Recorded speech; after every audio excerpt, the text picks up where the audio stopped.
All right, welcome back. We're picking up the story just as the sun is rising, and Scheherazade has once again bought herself another day. King Shahryar is hooked, and so are we. Tonight, we dive into the 13th night to finally see what happens to the second dervish. So, remember where we left off? Our dervish was at a critical moment. He'd found this beautiful woman held captive by a terrifyingly powerful Ifrit, and in one single, impulsive moment, he made a choice that was about to change everything. He had discovered this hidden, underground palace and a woman who'd been a prisoner there for 25 years. They had 5 wonderful days together. But then the dervish, full of love and maybe a little too much pride, decided he was going to kill her captor. She begged him not to, but he wouldn't listen. He kicked the mystic dome that summoned the Ifrit, and that was his one single fatal mistake. The result was instantaneous and absolutely terrifying. "The Ifrit is here," the lady screamed, telling him to run to save himself. In a total panic, the dervish scrambled up the stairs, but in his haste, he left behind his sandals and his woodcutter's axe. As he sealed the entrance, the ground below him literally split apart, and from that chasm, a monstrous Ifrit appeared, roaring, demanding to know who had disturbed him. The Ifrit storms through the palace, and his eyes immediately fall on the forgotten sandals and axe. He holds them up to the captive lady, his voice like thunder. "These belong to a man. Who was here?" Now, she tried to lie, of course, but you can't fool an Ifrit. Oh, the Ifrit knew he'd find him. And he was clever. He disguised himself as a foreigner, took the axe and sandals into town, and just started asking the local tailors if they knew who owned them. And, of course, they led him right to the dervish's door. There was absolutely no escape. Suddenly, the floor in the dervish's little room just opens up. The Ifrit grabs him and drags him straight back down into the earth. And what was waiting for him in that underground palace was so much worse than he ever could have imagined. He found the lady stripped naked, tied between 4 stakes, her body covered in blood where the Ifrit had been torturing her.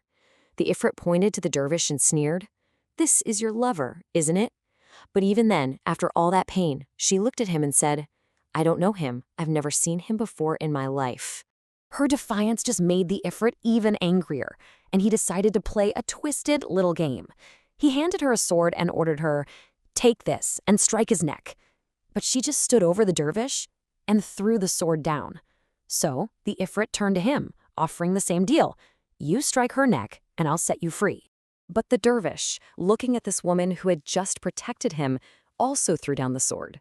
He looked the Ifrit in the eye and said, "If a woman, with her so-called deficient mind and faith, wouldn't harm me, how could I possibly harm her? I would rather die 1,000 times." Well, that was it. Furious that they had both defied him, the Ifrit grabbed the sword himself. With one strike, he cut off her right hand, with another, her left. Then he cut off both her legs. As the dervish watched in pure horror, the Ifrit saw her glance at him one last time, and screaming, "You sin with your eyes too," he cut off her head. But death? No! For the dervish, that would be too merciful. The Ifrit turned to him and said, "Now you will choose what I turn you into, a dog, a donkey, or an ape."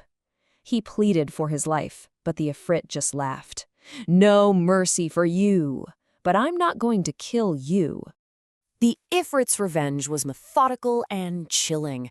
He flew the dervish high up into the air and set him down on a barren mountaintop. He grabbed a handful of dust, chanted some dark, terrible words over it, and then threw it straight at the terrified young man. And with those words, his body twisted, his skin sprouted fur, his back stooped, his humanity was just ripped away from him. He had been turned into an ape. For an entire month, the prince, now trapped inside an ape's body, wandered through the wilderness, completely alone and in despair. At last, he made it to the sea, where he saw a ship sailing by. In a desperate move, he hid behind a rock and managed to sneak on board. For 50 days, they were at sea. At first, the sailors wanted to kill him, but the ship's captain, seeing the ape weeping, actually took pity on him.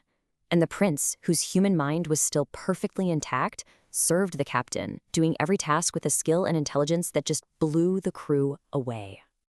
Their long journey finally ended at a huge, magnificent city. And as the ship docked, messengers from the king showed up with a very strange request, a request that was about to flip the prince's destiny on its head all over again. You see, the king had sent a scroll declaring that every single visitor had to write a line on it so he could judge their handwriting. As the sailors got ready to write, the prince, in his ape form, snatched the scroll right out of their hands. They all started to panic, but the captain, who'd seen just how smart this ape was, said, "Hold on, let him write. If he does a good job, I'll adopt him as my own son." So the ape takes the pen and writes with such beautiful, flawless calligraphy that it leaves everyone speechless. When the king sees it, he demands to meet the writer. Can you imagine his surprise when they bring in an ape? But then the ape dines with perfect royal manners and proceeds to beat the king at chess. Twice. The king is just completely astonished. He calls for his daughter to come see this incredible creature. But when the princess walks in and lays eyes on the ape, she immediately covers her face with her veil and says, "Father, why would you make me appear before strange men?" The king is totally confused. "There are no men here," he says. "It's just me, a servant, and this ape." But the princess looks straight at the ape and drops a bombshell. "My father, this is no ape. He is a bewitched prince, the son of a king, cursed by the Ifrit Jargaris, the same one who murdered his own wife." Hearing this, the prince, in his ape form, just started to weep. The king, stunned, asks her how she could possibly know this, and she explains that when she was a child, she was taught magic by a powerful enchantress. She had mastered over 170 different forms of sorcery, magic powerful enough to move mountains. Now the king sees a glimmer of hope. He begs his daughter to use her powers to help this brilliant young man, and she agrees, promising she can free him. So this sets us up for an epic showdown, the magic of the princess versus the dark curse of the Ifrit. But is her power really strong enough to break it?